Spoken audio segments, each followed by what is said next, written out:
रथ की हिरनी जैसी चाल वाली जुमनिशा को कविताओं के साथ फैशन की भी गहरी समझ थी। आमतौर पर वह बहुत सादगी से रहती थी, पर जब वह मुशायरे में जाती थी तो बिल्कुल अलग ही ढंग से तैयार होकर जाती थी। तब वह एकदम सफ़ेद कपड़े पहनती थी और उस पर सफ़ेद मोतियों की माला डाला करती थी। मोतियों के अलावा वह कोई अन्य रत्न शरीर पर नहीं डालती थी।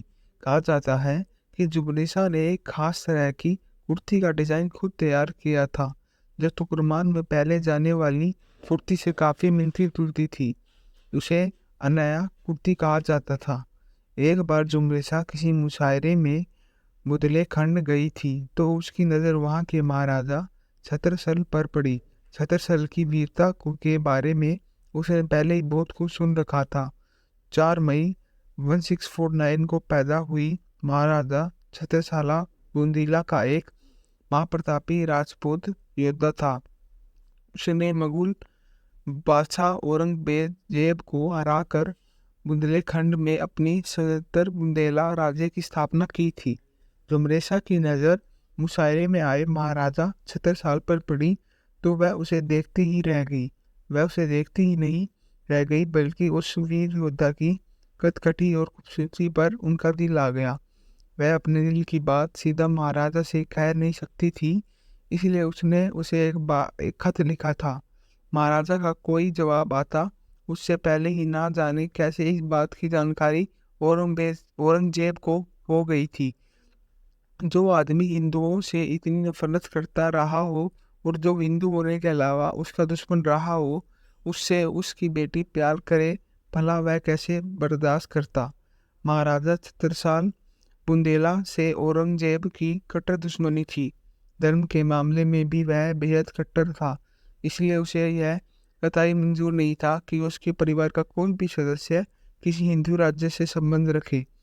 लिहाजा औरंगजेब ने बेटी को खूब फटकारा था और साफ शब्दों में कहा था कि अब वह उसका नाम लेने की कोनो कहे उसके बारे में सोचेगा भी नहीं। इस तरह जुबनेसा को अपने पहले प्यार को भुलाना पड़ा। उसके लिए यह आसान नहीं था, पर उसने अपना ध्यान शेर शायरी और कविताओं में लगाया। जुबनेसा का विवाह बचपन में ही उसके ताया के बेटे सुलेमान शिकाऊ से तय कर दिया गया था, लेकिन सुलेमान की हत्या हो जाने से उसका विवाह उसके साथ नहीं हो सका था। बेटी का मन इधर उधर ना भटके, इसलिए औरंगजेब उसे अपने साथ दरबार में बिठाने लगा था। बेटी की काबिलियत से वह वाकिफ तो था ही, इसलिए वह साम्राज्य के राजनीतिक मामलों में उससे सलाह लेता था। इतना ही नहीं, साम्राज्य के अहम मुद्दों पर वह उससे विचार विमर्श भी करता था। इसी में एक दिन जुमरेसा दरबार में बैठी थी। पूरा दरबार भरा हुआ था। औरंगजेब उसे भरे दरबार में मराठा सरदार छत्रपति शिवाजी का इंतजार कर रहा था। थोड़ी देर में जय सिंह का बेटा राम सिंह शिवाजी को लेकर दरबार में पहुंचा तो दरबार में सन्नाटा पसर गया। सभी की नजरें शिवाजी पर टिकी गई थी, क्योंकि यह वह शख्स था जिसने मुगल साम्राज्य का विरोध किया था, मुगल बादशाह औरंगजेब को चुनौती दी थी। इस मुलाकात में औरंगजेब ने शिवाजी को एक निश्चित दूरी तक ही आगे बढ़ने का आदेश दिया। अपने तय स्थान पर पहुंचकर शिवाजी ने बादशाह को 30,000 अशरफिया नजराना देने के साथ 3 बार झुककर सलाम किया। यह पहली बार हुआ था जब शिवाजी ने किसी अन्य धर्म के बादशाह को सलाम किया था।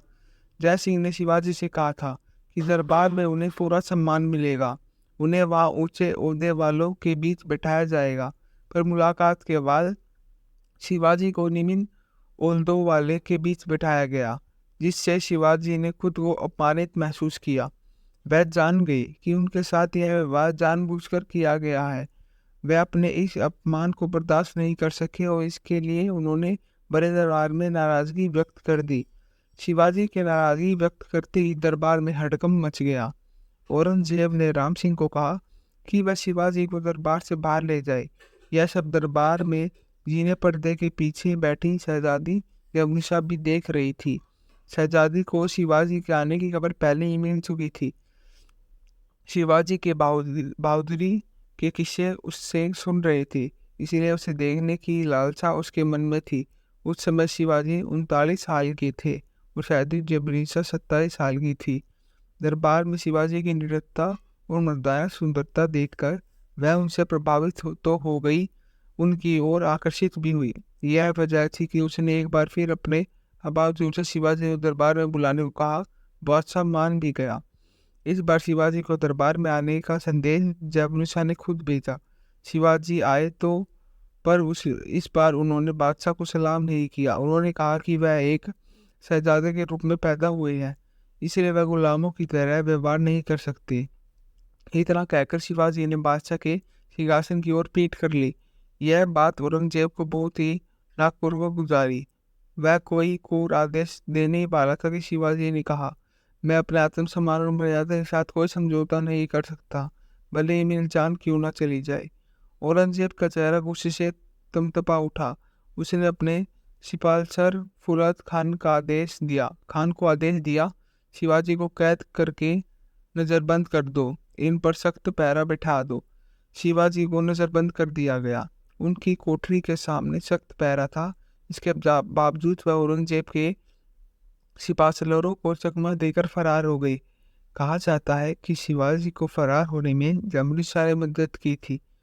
औरंगजेब को भी जयवनुषा पर शक था। यह भी कहा जाता है कि शहजादी ने शिवाजी के सामने प्रेम प्रस्ताव भी रखा था, लेकिन शिवाजी ने साफ इनकार कर दिया था। इस तरह शहजादी का यह दूसरा प्यार भी असफल हो गया था। प्यार में दूसरी बार असफल होने के बाद शहजादी जयवनुषा फिर से पूरी तरह से शायरों में डूब गई। लेकिन कट्टर औरंगजेब को कतई पसंद नहीं थी कि उसकी बेटी शेर शायरी करे और महफिलों में भाग ले।